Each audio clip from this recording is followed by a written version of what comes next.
for us as we look at the week ahead, the month ahead, the year ahead, whatever is coming up. And again, I'm excited to dig into Joshua 12 and 13 together because, again, not that I'm super proud of the way I'm going to pronounce every kingdom or every area's name. I'm going to be a sport about it. I'm going to read quite a few, but I'm going to even let you be getting to jot some other things down while I do it. So we'll try to let a very meaningful but tends to be somewhat tedious passage of Scripture try to draw out some good meaning and even focus on the application, make it hopefully good and enjoyable there. But I like the fact that we can, no matter what we're about to go into, we can remember God's love and everything He's already done for us. We can, kind of the message title, we can look back intentionally so we can move forward confidently. We can look back intentionally so we can move forward confidently. Sometimes we do need to stop and smell the roses. Do you ever have life go so fast? First of all, anybody have a slow life and they need more to do? I'll be glad to help speed things up for you. I'll be glad. I'm sure the rest of us will be glad to pile some stuff on you there. But life just moves fast, doesn't it? And it's easy to have life go by and God is working and we don't take time to notice. And then we get into a roadblock, get into a bump in the road, a difficulty, big or small, and it's throwing us for a loop because we haven't taken the time to remember everything God has done. So we're not ready to see Him work in the next situation. It really, I'm not perfect at this by any stretch, but it really should become or when we run into a trial, we're almost excited to see God work. Wow, God, this is a mess. This is big. I don't have this. What are you going to do? I can't wait. And it's like, we got to do our part, but it's almost like, okay, well, I'm doing what I need to do. I'm going to sit back and watch what God does. This is going to be incredible. This is a big mess. He's a big God. I can't wait to see what He does. And I'm not saying that I've faced trials that way. I wouldn't voice that too much because you might sound a little nuts. I don't know. But at the same time, we can almost be excited, count it all joy when you fall into diverse temptations. Because God can grow our faith, grow us closer to Him. And again, if we'll take the time to look back intentionally, we can look forward confidently, whether it's easy or not. I think it's God's mercy here, even up through Joshua 12, and you're welcome to turn there, be there in just a moment. But it's God's mercy that He allowed all 12 tribes, even the 2.5 that were going to end up living on the other side of Jordan, that they've already gotten their inheritance, they've got some more to conquer, no doubt, and all of that. But God allowed all 12 tribes with Joshua as the leader, Moses before him, to be fighting these battles at first. And then they had to fight them alone. Maybe for you it was something like witnessing, sharing your faith. And the first time maybe you got to do that with somebody. And then maybe you've faced that where it's a lot different when you're by yourself. You can't say, hey, buddy, how would you, I know what I would say, but how would you put that? And all of a sudden, it just gets a little bit more real. I'm grateful, even as a teacher, they had us do student teaching. And even before that, we would practice. We had to video ourselves in a room by ourselves, teaching as if there was a class. I do not watch our live stream very often. I hate watching video of myself. I love watching video of others. So watching, the girls and Jen playing the flute and others with offertories and others that's wonderful. I don't know about you. I don't like watching video of myself, but they had a step-by-step kind of practice and build up. Well, God gives us those opportunities as well. And sometimes we don't even see what He's doing. So it's nice to be able to take a look back. So question you can be rolling around in your mind is, what has God done for me lately? I'm going to give you a piece of paper. That might be kind of simple and easy and all of that, but you'll be able to write some things down. So you can feel free to have that rolled around. I'm not collecting the paper. It's not a race to see who can write down the most. It's really not a competition. But I hope as we go through, especially the first part, Joshua 12, we'll take some time to remember what God has done. There's always more work to do. We'll always need to grow more. But that doesn't mean we should give up. It means we can celebrate victory so we'll have hope and motivation to move forward. So as we dive on into Joshua 12, first of all, we should celebrate what God has done so we'll be excited about what's coming. Celebrate what God has done, so we'll be excited about what's coming. And again, these are some tedious but important details. I've heard this chapter and some of these sections of Scripture compared to buying your first house, which Jen and I did own a house in South Carolina, and I think our hands are still recovering from signing the paperwork on all of that. If you've ever bought a house, if that's not enough paperwork for you, adopt a child. My gracious, there's a wonderful, awesome opportunity, but my goodness, the paperwork. We loved you girls that much even before you were born. It was amazing. But, but buying a house, the paperwork is tedious. Rental agreements, tedious. But you can be excited about what it means. Can you imagine Israel reading, hey, God gave us that victory? And that I was there. I was at that battle. That was amazing. These weren't tedious. We're going to read them fairly quickly, but these were things to celebrate. And again, I think the Bible includes some of these details on where the land of Israel was and what God gave them as the promised land, because that even comes up on the news every day today, doesn't it? And these were real events with real people, even though people today want to claim otherwise. So, hey, let's dive in. First of all, in verse 1. Now, these are the kings of the land which the children of Israel smote, and possessed their land on the other side Jordan toward the rising of the sun, from the river Arnon unto Mount Hermon and all the plain of the east. You see, again, river Arnon, Mount Hermon, real places. These are verifiable. Now, not necessarily by me, but by archaeologists, by those who know the area. Verse 2, Sihon king of the Amorites, who dwelt in Heshbon and ruled from Aroer, which is upon the bank of the river Arnon, and from the middle of the river, and from half Gilead, even unto the river Jabbok, which is the border of the children of Ammon. So again, us reading that, it's, oh boy, here we go. You know, just all these weird words, and you're probably sitting there, and there's at least a part of your brain evaluating how I'm doing pronouncing them, and that's fine. That's normal, and I'm doing okay. No Porky Pig interpretation so far, like the other day when I stumbled over my words. I guess that was Wednesday. But can you imagine 10 years after this? Tribes are split into their lands, and they're rehearsing some of this. Some people were there. Some kids were not. And now mom and dad get to tell them about it. This is what God did. This is stuff to celebrate. And by the way, you're maybe thinking of some other stuff to celebrate. And your list might be a little easier to pronounce. That's okay. But it's taking the time to look back, so be ready to move forward. Verse 3. And from the plain to the sea of Chinneroth on the east, and unto the sea of the plain, even the salt sea on the east, the way to Beth Jeshimoth, and from the south unto Ashdoth Pisgah, and the coast of Og, king of Bashan. Some of these are easy. Og, 2 letters. All right. Which was of the remnant of the giants. By the way, that's all we're going to say about it. That dwelt at Ashtaroth and at Edrei, but remnant of the giants. That was probably a pretty epic battle. That's something to celebrate right there. God gave that victory. Verse 5, and reigned in the Mount Hermon, and in Salcah, and in all Bashan, unto the border of the Geshurites, and the Maccathites, and half Gilead, the border of Sihon, king of Heshbon. Them did Moses, so this is flashing back here, them did Moses, the servant of the Lord, and the children of Israel smite.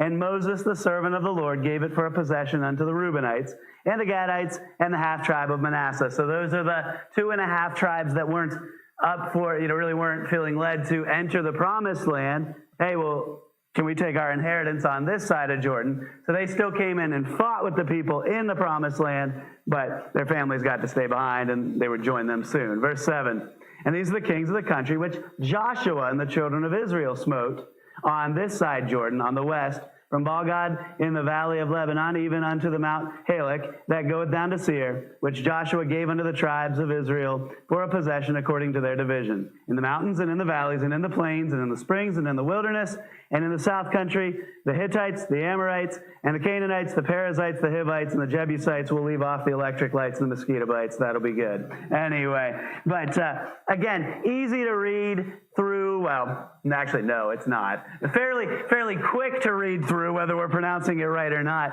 But when you get it, there is battle after battle, victory after victory. There's years there. There's miracles there. There are amazing things that God had done. They would be much more prepared to face the next battle if they took time to stop and smell the roses spiritually once in a while. Physically, if you're going to stop and smell the roses, hurry up, winter's coming. But at the same time, we can all take that time. I hope that's a part of our prayer life. You know, God, hallowed be thy name. Your kingdom come. Not mine, not all about me like we talked about this morning. We're going to get into really the rest of this chapter, starting in verse 9 in just a moment, really with the idea of count your blessings. Name them one by one. Again, verse 9, the king of Jericho won. That's one kingdom that God gave to Joshua and the people of Israel. But I wanted you, while you can snicker at me trying to pronounce these things, I wanted you to be able to think of, okay, well, I don't have one kingdom of Jericho, but I do have one of this that God did lately. I do have one of that. So, simple handout. You can be working, whatever you want to on the top questions. I have a couple of gentlemen that would be up for helping pass these out. I got a lady. To Brooklyn, you may. That's fine with me. You'll do. You'll do. We'll be nice to you. You're taking off tomorrow. There you go. Hey, he started the sarcasm. But on there, I just put the message title, Look Back Intentionally, so you can move forward confidently, and just the chapters there. The top question, Joshua 12, count your blessings, name them one by one. This is not a contest to see who can write the most. If you really want to compare with each other later, you can. I don't care. I love random competition. But I do think it's important to do what we're talking about, to take the time to celebrate what God has done. So you might be thinking of some stuff. You might be thinking, well, I don't have anything big. Who said it had to be big? And by the way, if God did it, that's pretty big, isn't it? And you might be thinking, I've got nothing but big stuff. Write down whatever you want. You don't have to show anybody. Now, Rich and Shirley, you're sitting right next to each other. Maybe you two have to show each other. I don't know. Thank you, sweetheart. Or you scoot away. Move away from that guy. I don't know. But, and again, feel free to be starting. There should be pens in the pews in front of you. But yeah, Jen does have plenty of extras. You need one? Well, I've got two right here. You can have that one. Oh, you need a paper. You didn't get yourself a paper. Okay. There you go. Everybody have something to write with. And again, feel free to grab, a hymnal or whatever if you need something to write on there. But I will read some of Israel's list here. And you can half, small part of your brain, pay attention to that while you're thinking about your list.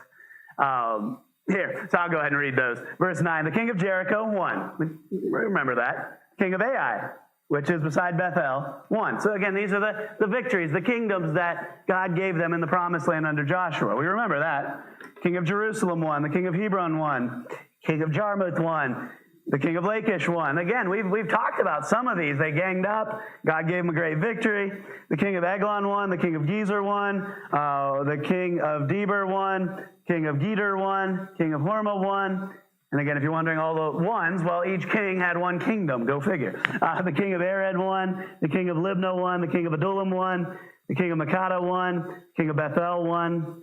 The king of Tappuah won. The king of Hepher won. King of Aphek won. King of Lasharon won. The king of Medan won. The king of Hazor won. The king of, this one's fun, but Shimron won. The king of Akshaph won. The king of Tanakh won. The king of Megiddo won. The king of Kadesh won.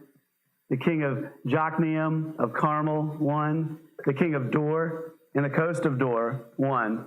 The king of the nations of Gilgal won. The king of Tirzah won. All the kings, 30-1. And again, I didn't do too bad. But again, that was, 15 or so verses, whatever it was. I don't know, it took me a minute and a half to read it maybe. Now, if you're sitting there thinking, I could read it faster, I'm sure you could. We're not, not all about the competition, but we can read it like that. You get it. I mean, that's months and months of victory after victory. That was about 7 years, I believe, of victories. Wonder what God's done for you in the last 7 years. You take whatever time frame on your paper, you can write the last, let's be honest, if we think of the last 7 days and we think long enough, there's probably a paper full of stuff God's done. The back's blank. You can jot whatever you want down. Go home, write a list longer, I don't care. My favorite, kind of most powerful time I've heard of something like this helping was a guy named Chad Conley has done a lot to help faith leaders in the Republican Party connect with faith leaders and connect their faith and all of that. Done a lot to influence for the cause of Christ. Well, he was living, good guy, doing good, raising his family. His wife got deep depression and, ended up taking her own life. He came home, he and his kids, they had gone to church. Come home and she's gone. He's got the kids trying to just make it work. Funeral dust settles, all of that, and that house gets quiet again. And he's like, God, I love you. How in the world do I take one more step? And I've told this before, but it stuck with me since I heard him say it years ago. And he didn't know what to do. He didn't know what the next step was. He wasn't in that position at that point. Didn't know what was next. And he just grabbed some paper and a pen, just started writing down one thing after another that God had done recently that was good.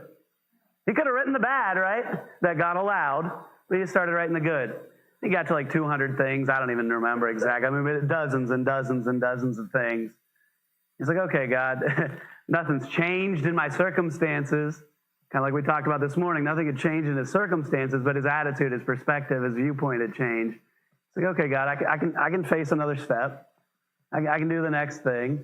And when you know it, God had a huge plan for him and his family to move forward. And it was some amazing things. Hopefully, you're not wrestling through anything quite so sad and dramatic, but even facing more blessings, it's wonderful to look back to thank God. Even just, hey, Monday morning, I don't know, maybe you're like me and you're a little extra groggy on Monday morning and just getting out of bed, getting the week rolling. Anything, big or small, whatever it might be, let's take the time to count our blessings, name them one by one. And it's never a challenge really to think of everything, because let's be honest, I guarantee you didn't. I didn't either. I didn't actually fill out a paper, but I do this often. But it is a challenge to constantly, again, stop and smell the roses, see what God has done, and then we can, again, look back intentionally so we can move forward confidently. Maybe extra praise time. I do that sometimes where I'm just, I wake up grumpy sometimes. That's just me, right? Nobody else wakes up grumpy. I think I know the joke my dad is telling right now. Some people say, you can let me know if I'm right. Some people say, oh yeah, I woke up. Sometimes I wake up grumpy. Sometimes I let her sleep. Yes, it was. Okay. I wasn't going to go there, but anyway, no. But some of those mornings where, like this morning we talked about how prayer can change our motives. It can change our perspective. Sometimes my heart is in need of some change. I can tell I don't have that right spirit and all, and I want to see some change. I'm not even really ready to pray over needs. I just need to change my viewpoint. And I'll just try to spend on those times, maybe writing it out, maybe just talking to God, but some extra time praising God. Sometimes I'll go through my prayer list and just praise God for some aspect of that prayer request. And it can kind of shift our focus a little bit. Hey, however it needs to look for you, look back intentionally so you can move forward confidently. Hey, we're going to get into chapter 13. I do not plan on trying to speed read through all of chapter 13 or anything like that. We'll not look at every verse. It's good stuff. Again, I love the details of the Bible. But Joshua 13, we're going to first of all look in verse 1 at how we should focus forward. Again, we need to look back, but we can get stuck in the past, can't we? Let's focus forward. Verse 1. Now Joshua was old and stricken in years, and the Lord said unto him, Thou art old and stricken in years. That just cracks me up every time. And anybody relate to the word stricken? You've been struck. You're stricken with years. We'll tease Jen, who, as you know, just turned 40. And so any ache, any pain, anything like that, well, you're 40 now. My toe did not hurt because I'm 40. My toe hurt because I'm clumsy. But I did go to the doctor. They x-rayed my toe. It's fine. It's not broken. The antibiotic is clearing up the infection, I promise. But the lady who was taking my x-rays, she had to verify that I am who I'm supposed to be before she x-rays my toe. And so, hey, what's your birthday? And I told her, March 4, 1985. She said, I'm almost 40. You've already crossed the threshold. And I guess next month she'll turn 40. So she was talking about that. I don't know. So we joked. We had a good time. So I don't know, no matter what age you are, if stricken in years. But Joshua's coming toward the end of his ministry, right? And you get where Israel's at. They've won a lot of battles. They're in the promised land. But so are a whole bunch of Canaanites, right? There's still a lot more to do. So the Lord said unto him, thou art old and stricken in years, and there remaineth yet very much land to be possessed. I think part of what God is showing him is, hey, do your part to contribute while you're still on earth. This vision, this mission is going to go beyond you. Isn't that true for us as well? So how do you have your part outlast you? Well, you invest in others. Joshua got to lead. Now he gets to invest in others. He really gets to talk to the 12 tribes before they scatter off to do their mission. He gets to invest in them. And you probably know, I think it's chapter 24, right near the end of the book, Joshua will say, as for me and my house, we will serve the Lord. And so he does a great job investing there. But if we'll focus forward, it's such a blessing. If you don't move forward, you will drift backward.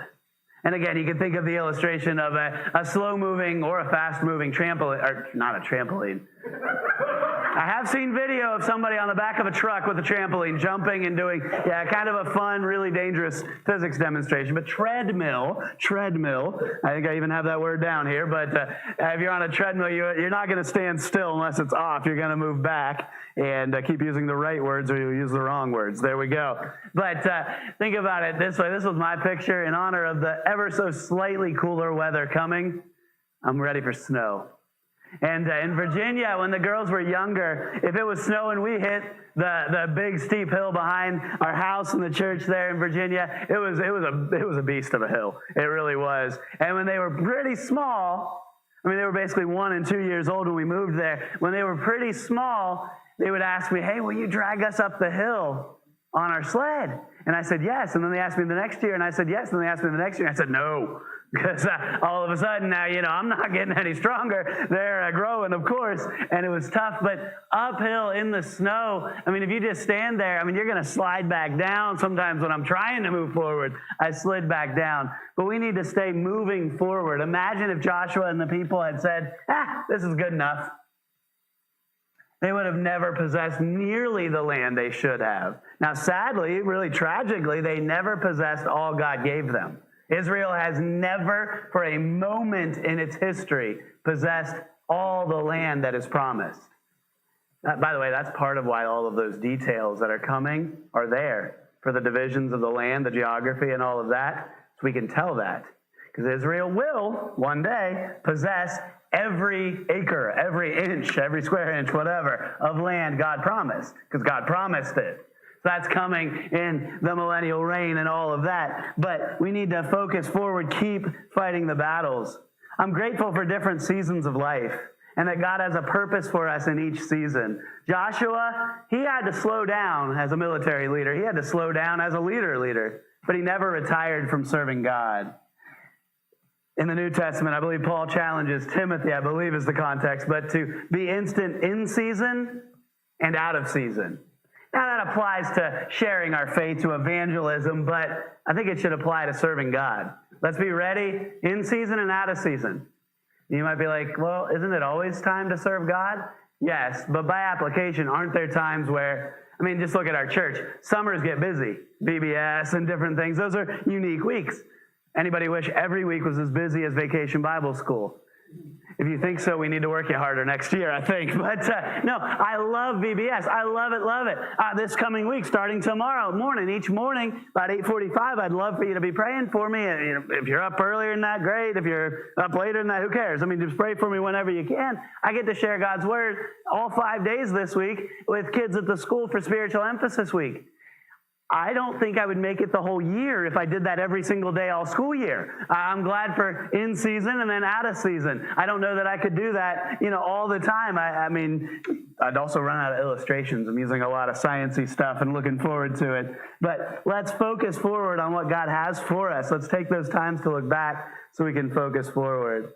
And then our inheritance really brings responsibility. They get this inheritance, and they were responsible for conquering the rest of the land.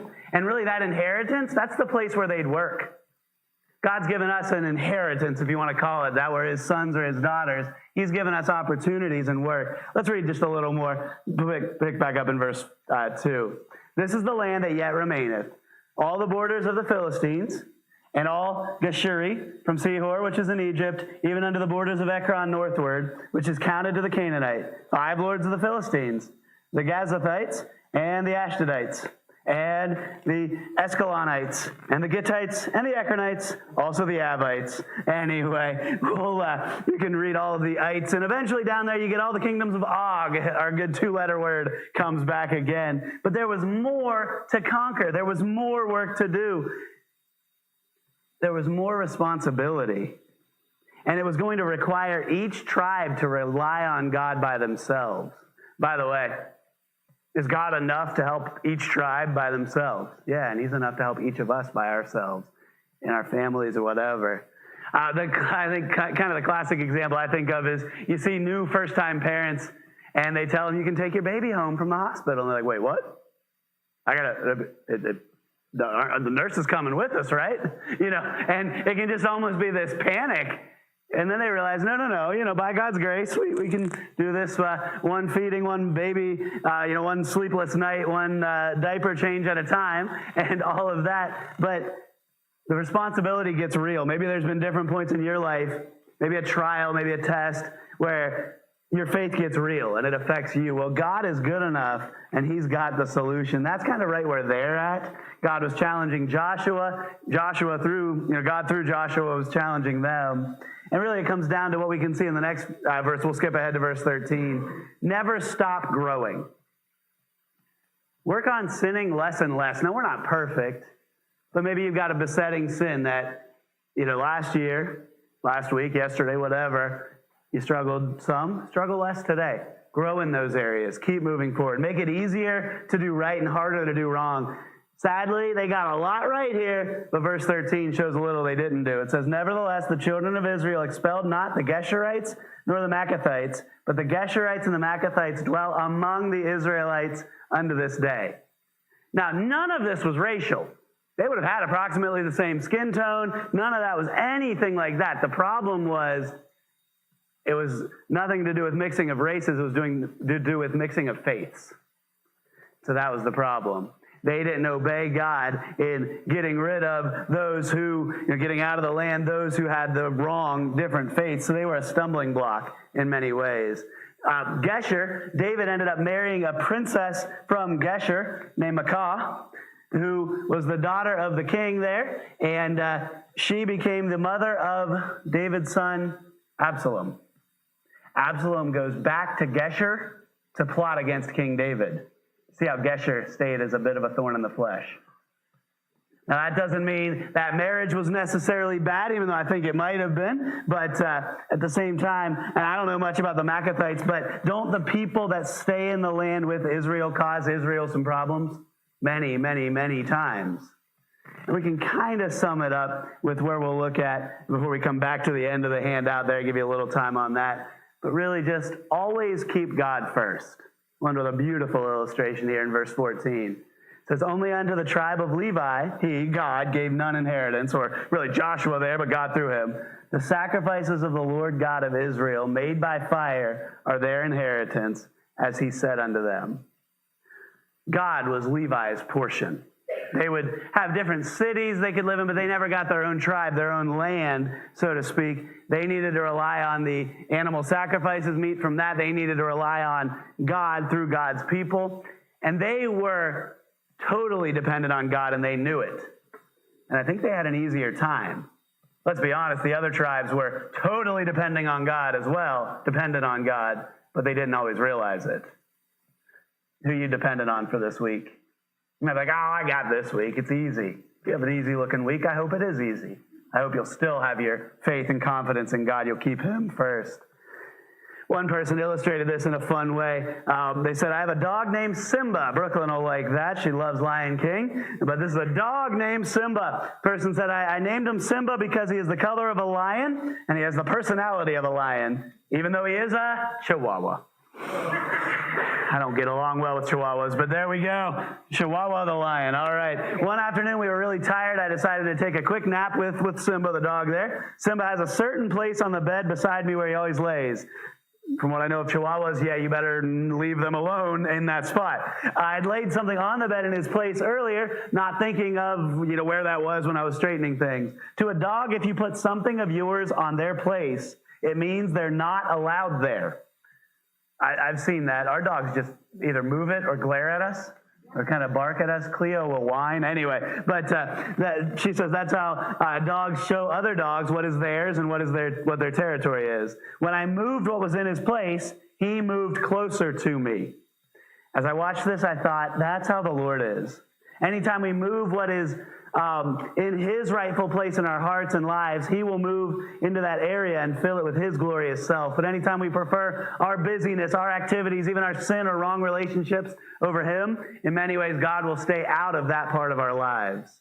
So don't be like Simba's owner there. Let God in there. And if you have a Chihuahua, my prayers go out to you. I'm not a little dog person. That was me, not the illustration. Anyway, we'll kind of close the message time in a word of prayer in just a couple minutes. But I wanted you to have some time. Maybe you worked ahead. But to just start thinking a little more on the rest here. Under Joshua 13 about the middle of the handout. You know what? In quotes, land still needs to be occupied in your life. Where do you need to grow? What do you need to be doing for the Lord that you aren't yet? And you might not think that's a normal question. I can remember Pastor John Tilley, that was our pastor in Virginia that you've met. He was in a missions month as a church member years ago. They're in missions month right now, actually, the whole month of September. They have a missionary preaching right now for them, I believe. But one of the missionaries, I know the family well, he said, I wonder if any of you have a calling on your life that you haven't put into practice yet. And God used that message to stir in his heart to become a pastor. He was the assistant pastor there for about 5 years and been the senior pastor ever since. And it was basically just a similar challenge to this. Anything God's called you to do, any land to still be occupied that you haven't done yet. Now, maybe it's not a career change or some life-shaping thing. Maybe it's small. Feel free to jot it down. You can put it vaguely, so in case you're wondering if someone's looking over your shoulder, who cares? But talk to God about it.